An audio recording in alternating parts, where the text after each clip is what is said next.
ഓം നമോ ഭഗവതേ വാസുദേവായ. ഹരിമുരളീരവത്തിലേക്ക് എല്ലാവർക്കും സ്വാഗതം.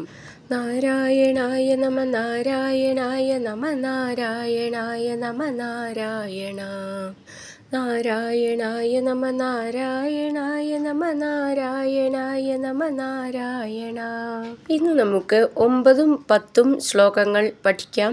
ശ്രീമദ് നാരായണീയം ദശകം 54 കാളിയന്റെ കാളിന്തി പ്രാപ്തിയും ഗോകുലങ്ങൾക്ക് വിഷബാധയും. ശ്ലോകം 9.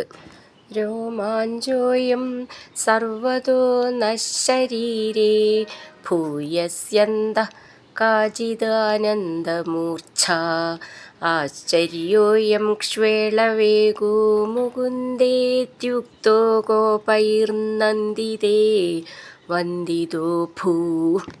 നമുക്ക് ഈ ശ്ലോകം എങ്ങനെ വായിക്കാമെന്നും അതിലെ വാക്കുകൾ പിരിച്ചിട്ട് അർത്ഥവും നോക്കാം. രോമാഞ്ചോയം സർവതോ ന ശരീരേ ഭൂയസ്യന്ത കാചിത് ആനന്ദമൂർച്ഛാ ആശ്ചര്യോയം ക്ഷ്വേളവേഗോ മുകുന്ദേതി ഉക്തോ ഗോപൈർ നന്ദിതോ വന്ദിതോ ഭൂ. നമുക്കിതിലെ വാക്കുകളുടെ അർത്ഥം നോക്കാം. ന ഞങ്ങളുടെ ശരീരത്തിൽ സർവ്വത എല്ലാ ഭാഗത്തും അയം ഈ രോമാഞ്ചം ഉണ്ടാകുന്നു. അന്ത ഉള്ളിൽ ഭൂയസി വലുതായ കാചിത് ഏതോ ഒരു ആനന്ദമൂർച്ഛ ആനന്ദാതിരേകം ഉണ്ടാകുന്നു. മുകുന്ദ അല്ലയോ കൃഷ്ണ അയം ഈ ക്ഷ്വേളവേഗം വിഷശക്തി ആശ്ചര്യകരമാണ്.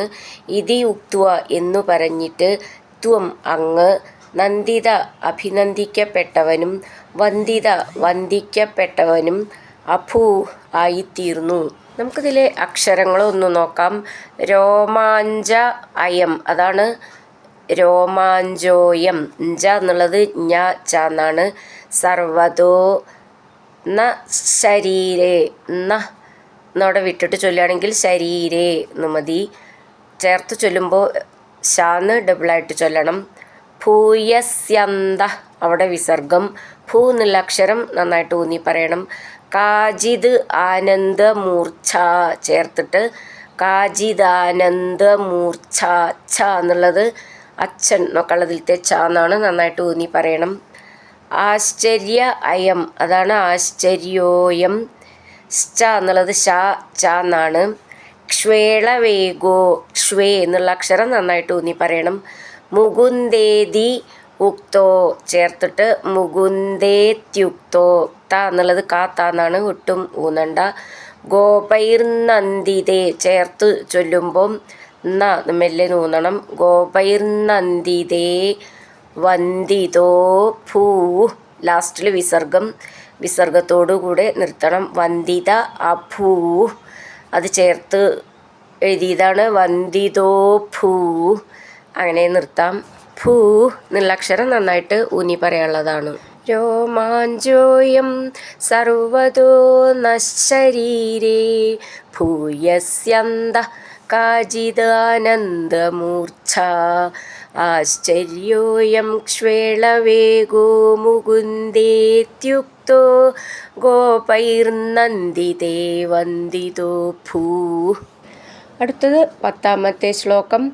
ഏവം ഭക്താൻ മുക്തജീവാനപി ത്വം മുക്താപാം ഗൈരസ്തരോഗാം സ്തനോഷി താദൃക്ഭൂതസ്ഫീതകാരുണ്യഭൂമാ രോഗാതുപായാ വായുഗേഹാധിവാസ. ഈ ശ്ലോകം എങ്ങനെ ചൊല്ലാമെന്നും അതിലെ വാക്കുകൾ പിരിച്ചിട്ട് അർത്ഥവും നോക്കാം. ഏവം ഭക്താൻ മുക്ത ജീവാൻ അപി ത്വം മുക്താപാം ഗൈർ അസ്തരോഗാൻ തനോഷി താദൃക് ഭൂത സ്ഫീത കാരുണ്യഭൂമാ രോഗാത് പായ വായുഗേഹാധിവാസ. നമുക്കതിലെ വാക്കുകളുടെ അർത്ഥം നോക്കാം. വായുഗേഹാധിവാസ ഗുരുവായൂരപ്പ. ത്വം അങ്ങ്. ഏവം ഇപ്രകാരം. മുക്തജീവാനപി ജീവൻ പോയവരാണെങ്കിലും ഭക്താൻ ഭക്തന്മാരെ മുക്താപാംഗൈ മനോഹരങ്ങളായ കടാക്ഷങ്ങൾ കൊണ്ട് അസ്തരോഗാൻ രോഗമില്ലാത്തവരാക്കി തനൂഷി തീർക്കുന്നു. താദൃക് ഭൂതസ്ഫീത കാരുണ്യ ഭൂമ അപ്രകാരമുള്ള വർദ്ധിച്ച കാരുണ്യാധിക്യത്തോടു കൂടിയ ത്വം അങ്ങ് രോഗാത് രോഗത്തിൽ നിന്ന് പായ രക്ഷിച്ചാലും. നമുക്കിതിലെ അക്ഷരങ്ങളൊന്ന് നോക്കാം. ഏവം ഭക്താൻ ഭ എന്നുള്ള അക്ഷരം നന്നായിട്ട് ഊന്നി പറയണം. ത എന്നുള്ളത് കാ ത എന്നാണ്, ഒട്ടും ഊന്നണ്ട. മുക്തജീവാനബി ഇവിടെ അതേപോലെ ത എന്നുള്ളത് കാ ത എന്നാണ്, ഒട്ടും ഊന്നണ്ട. ത്വം മുക്താപാംഗൈ മുക്ത ഗ ഥ എന്നാണ് നന്നായിട്ട് ഊന്നി പറയണത്. അസ്തരോഗാം ഇവിടെ ഹസ്ത എന്നല്ല, അത് പ്രത്യേകം ശ്രദ്ധിച്ചോളൂ. ഹസ്തം എന്ന് പറഞ്ഞാൽ കൈ എന്നല്ല അർത്ഥം. ഇവിടെ അസ്തരോഗാൻ രോഗമില്ലാത്തവരാക്കി അതാണ് അർത്ഥം. അതുകൊണ്ട് ശ്രദ്ധിച്ചോളൂ, ഇവിടെ ഹ എന്നല്ല ആ എന്നാണ്. അസ്തരോഗാം സ്തനോഷി താദൃക് താദൃക് ഭൂതസ്ഫീത ഭൂ എന്നുള്ള അക്ഷരം നന്നായിട്ട് ഊന്നി പറയണം. സ്ഫീത എന്നുള്ളതിൻ്റെ ഭ പാഭ എന്നുള്ളതാണ്. കാരുണ്യഭൂമ ഇവിടെ അതുപോലെ ഭൂ എന്ന് നന്നായിട്ട് ഊന്നി പറയണം. രോഗാത് പായ വായുഗേഹാധിവാസ ധി എന്നുള്ള അക്ഷരം നന്നായിട്ട് ഊന്നി പറയണം. അങ്ങനെ നിർത്താം. ഏവം ഭക്താൻ മുക്തജീവാനപി ത്വം മുക്താപാംഗൈരസ്തരോഗാം സ്തനോഷി താദൃക് ഭൂതസ്ഫീതകാരുണ്യഭൂമാ രോഗാതുപായ വായുഗേഹാധിവാസ.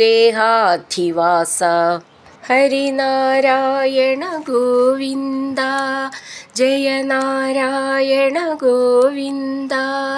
ഹരിനാരായണ ജയ നാരായണ ഗോവിന്ദ ഗോവിന്ദ ഗോവിന്ദ.